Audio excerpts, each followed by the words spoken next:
Hello students, आज हम लोग क्लास 12th में बिज़नेस स्टडीज़ में थर्ड चैप्टर पढ़ेंगे, दैट इज़ बिज़नेस एनवायरनमेंट। उसी में आज हम एक नया टॉपिक पढ़ेंगे, वो है इकोनॉमिक रिफॉर्म 1991 या जिसको हम बोलते हैं एलपीजी पॉलिसीज़। ठीक है, तो ये जो 3 पॉलिसीज़ हैं ये बहुत ही इम्पॉर्टेंट हैं और ये एग्ज़ाम के पॉइंट ऑफ व्यू से आपको बहुत अच्छे से इसको स्टडी करना होगा, क्योंकि ये एग्ज़ाम में इस पर बेस्ड जो क्वेश्चंस हैं वो आते ही आते हैं। ठीक है, तो हम लोग यहाँ स्टार्ट करेंगे कि इकोनॉमिक रिफॉर्म क्या है। देखिए, after freedom, after independence, Indian government ने बहुत सारे इकोनॉमिक सेक्टर में रिफॉर्म्स किए। तो यहाँ पर जो सबसे पहले रिफॉर्म्स किए गए वो थे 5 ईयर प्लान्स। अब जैसे जैसे वो 5 ईयर प्लान्स होते गए, हमारे कंट्री का डेवलपमेंट होता गया, इकोनॉमिक डेवलपमेंट होता गया, बट उसका जो ग्रोथ रेट था वो उतना फास्ट नहीं था। जो हम ग्रोथ रेट अपनी इकोनॉमी में एक्सपेक्ट कर रहे थे वो हमारा 5 ईयर प्लान से पॉसिबल नहीं हो पा रहा था। तो अल्टीमेटली गवर्नमेंट ने 1991 में एक न्यू पॉलिसी अडॉप्ट की, that is called economic reform 1991। और इसमें उन्होंने 3 अलग अलग पॉलिसीज़ को इसमें कंसिडर किया। ठीक है, तो यहाँ पर 3 मेन पॉलिसीज़ थी। पहला था उसमें liberalisation, then privatisation and then globalisation. इन तीनों पॉलिसीज़ को जब हमने अपने इकोनॉमी में इंट्रोड्यूस किया तो उससे हमारी इकोनॉमिक ग्रोथ जो है बहुत फास्ट हो गई। और ये जो एलपीजी पॉलिसीज़ हैं ये इंडिया में बहुत ज़्यादा सक्सेसफुल हुई।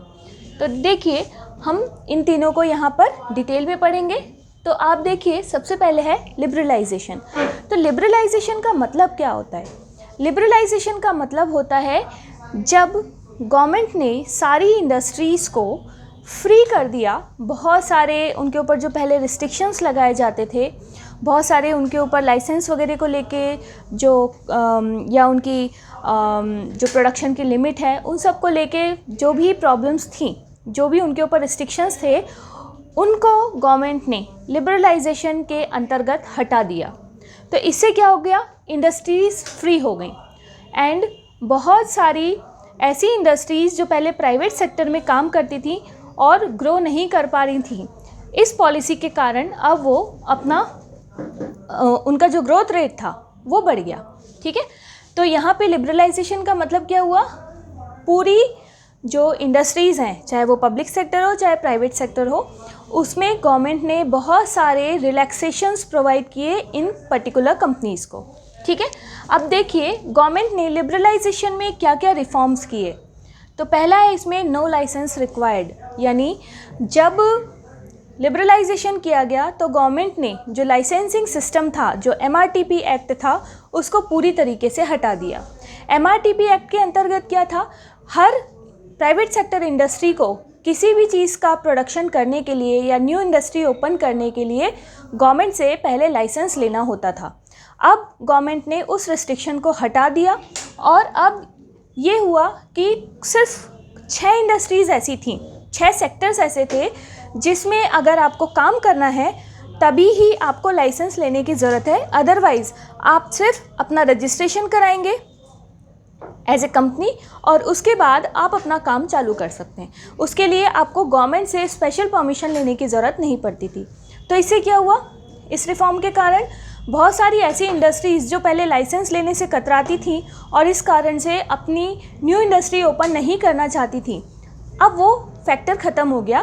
तो अब बहुत सारी इंडस्ट्रीज़ अपने नए नए प्रोडक्शन हाउसेज ओपन करने लग गई। ठीक है, सेकेंड देखिए, इंक्रीज़ इन प्रोडक्शन क्वांटिटी। जब लिबरलाइजेशन हुआ तो उसका एक बहुत बड़ा फ़ायदा ये हुआ कि गवर्नमेंट ने जो प्रोडक्शन की क्वांटिटी पे पहले रिस्ट्रिक्शन लगाती थी, उस रिस्ट्रिक्शन को गवर्नमेंट ने ख़त्म कर दिया। पहले क्या होता था?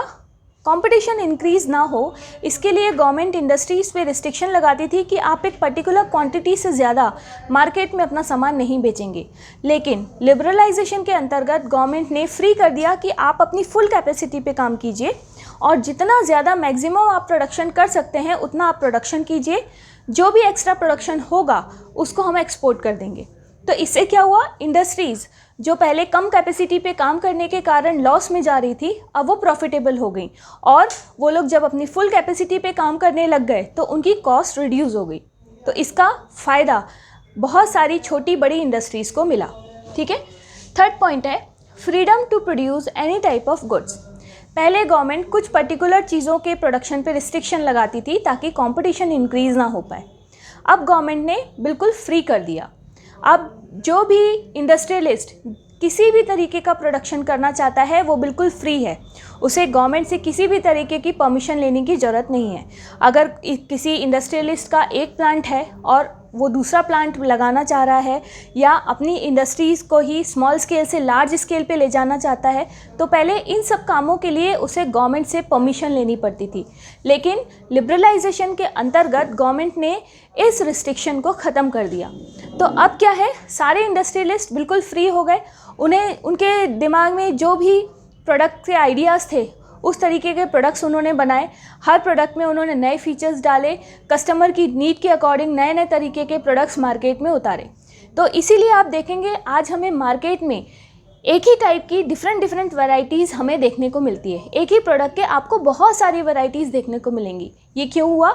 ड्यू टू लिबरलाइजेशन, क्योंकि गवर्नमेंट ने हर तरीके का रिस्ट्रिक्शन ख़त्म कर दिया और अब इंडस्ट्रियलिस्ट पूरी तरीके से फ्री थे कि वो किसी भी टाइप की किसी भी क्वालिटी का प्रोडक्ट अपना वो मार्केट में बना सकते हैं और बेच सकते हैं। देन डिवैल्यूएशन ऑफ करेंसी, ये गवर्नमेंट की तरफ से एक बहुत बड़ा स्टेप था।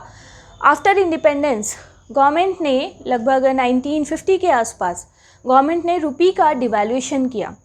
इससे ये हुआ कि जब रुपी की वैल्यू डाउन हुई तो उससे हमारे एक्सपोर्ट सस्ते हो गए और इंपोर्ट्स महंगे हो गए। तो जब एक्सपोर्ट सस्ते हुए तो बहुत सारी बाहर की कंट्री के जो कंपनीज़ हैं उन्होंने हमारे यहाँ से रॉ मटेरियल मंगाना चालू किया, क्योंकि हमारे यहाँ रॉ मटेरियल उनको सस्ता मिलता था।